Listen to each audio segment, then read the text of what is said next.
Namaskar, dear friends. Welcome to the 9th level. Here we will get ourselves acquainted with physical exercises of yoga. They're called asanas. At this level there are also many additional videos, the rules for these exercises. From that video you will, for example, learn that what I'm doing right now is not very proper, because the asana, these exercises, they're very subtle exercises and they have to be done in the protected environment. There should not be any wind or draft. Anyway, there are many useful points that will improve the practice so much. That is the video about the rules for the asanas. Then there is one video about self-massaging. Then there is a video about deep relaxation, and many additional videos where our yoga teachers, asana teachers, present their yoga classes. So what is asana? It's an exercise, physical exercise, special exercise. It is subtle. Some people, they tend to call them inner exercises, that they work internally, not externally, not on your muscles so much, also on the muscles, but more on the deeper layers of your physical existence, and also they affect the psychic sphere. The definition of this practice is Sthira Sukham Asanam. This definition we have to always keep in mind when we practice these asanas. Sthira Sukham Asanam. Sthira means still, Sukham, happy, peaceful and happy are asanas. The positions of the body, the postures of the body, in which the body and mind feel peaceful and happy, are asanas.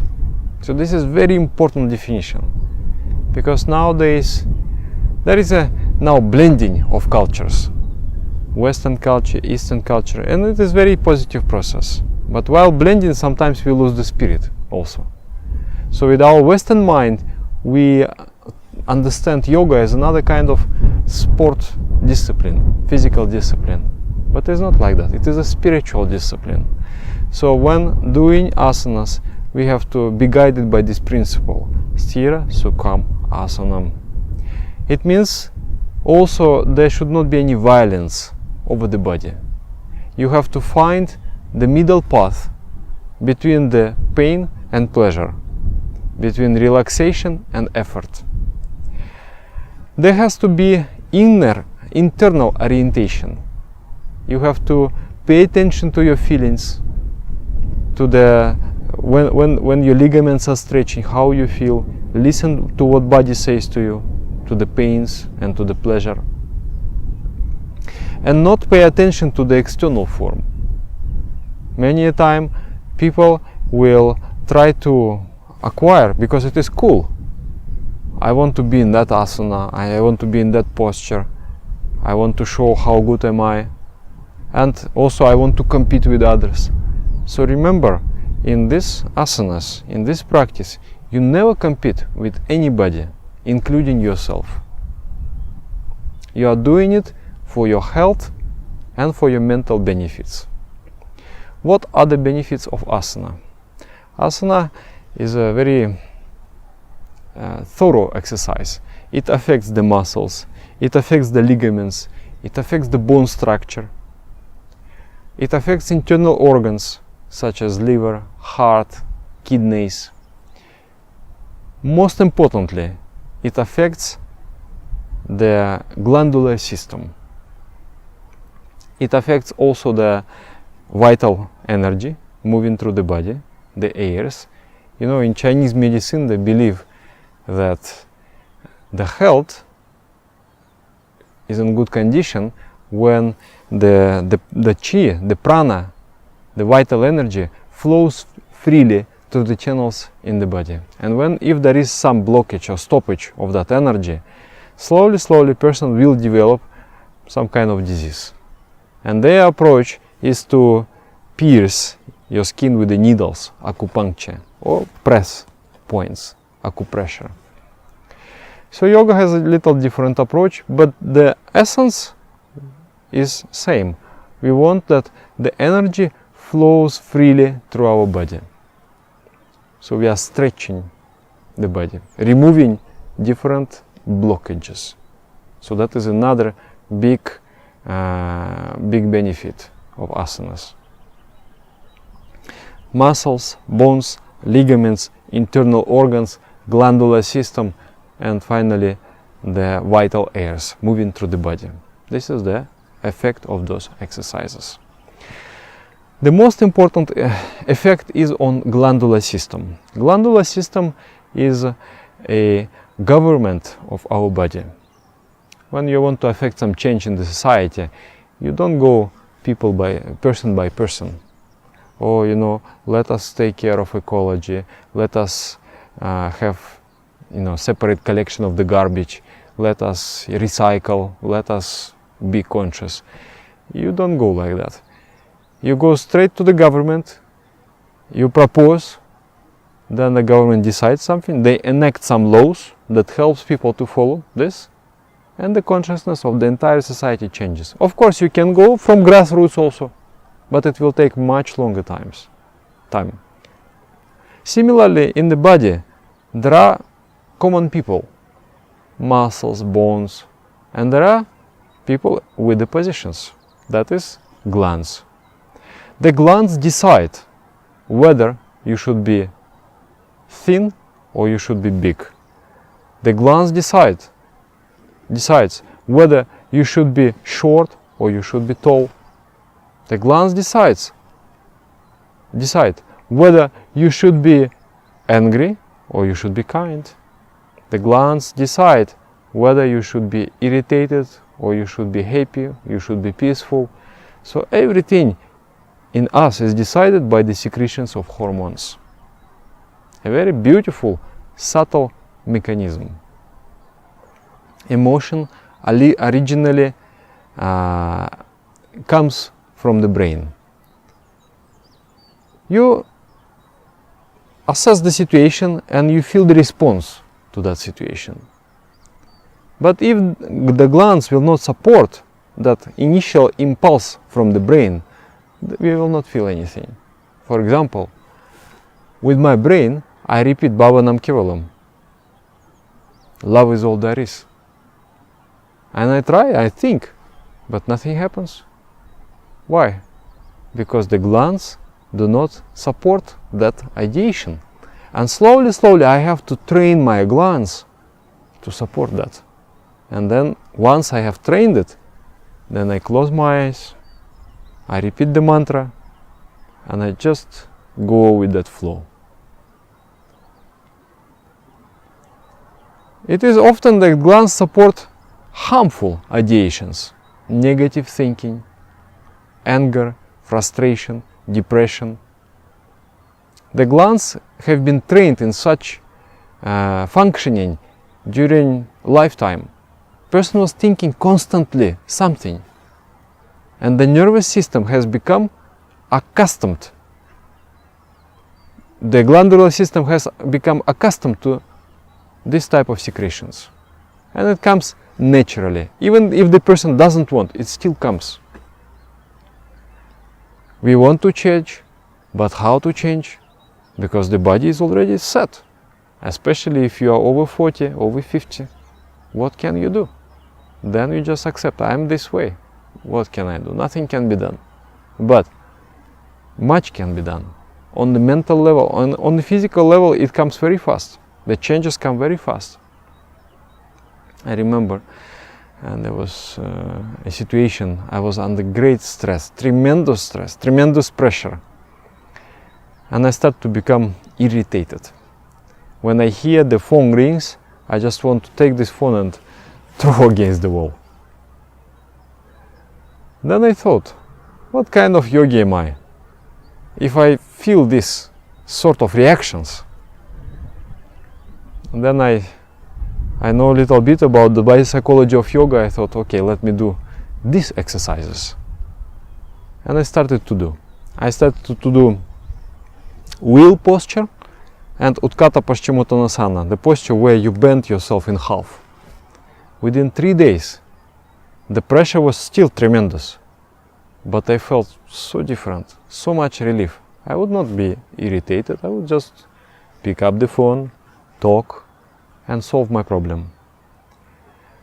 So, through asanas, you affect your glandular system and you affect your psychology. In detail, I will explain all this when we will have a course on biopsychology. It's really fascinating. Every emotion has its place of origin in the body. Fear comes from the navel area, love comes from the heart area, the desire to selflessly serve humanity comes from this area. The desire to know the truth, the desire to know yourself come from this area. It's really fascinating. For now I will just tell that glands will secrete hormones, and hormones will create our psychology. So we need to change the glandular secretions. How we are going to balance the glandular secretions? It is not good that the gland will secrete too little of a hormone. It is also not good that the gland will secrete too much of a hormone. For example, if this gland secretes too much of the hormone, you become too fast. You think very restlessly and you become very thin. And if it secretes too little of hormone, you become more fat, you become more thick, and you think slow. So neither of these conditions is ideal, neither of these conditions is desirable. We don't want any of those. We want a middle path. So the asana will balance the hormonal secretions through subtle pressures on the gland. The asana will squeeze the gland, one asana will squeeze the gland, another exercise will stretch the gland, another exercise will twist the gland. And through those subtle pressures, the glands will become rejuvenated and they will balance that hormonal secretion. For example, I don't know if you have tried to wash the floor with just a rag, not with mop of any kind, but just old style. Take a rag and wash the floor. How you do it? You wash, but then the rag becomes dirty. Then you have a bucket with water, and then you rinse the rag like that. And then you squeeze it like that. Then again you rinse like that, and then you squeeze it. In this way, the rag becomes clean. So the same thing we do with our glands and internal organs. For example, what am I doing now?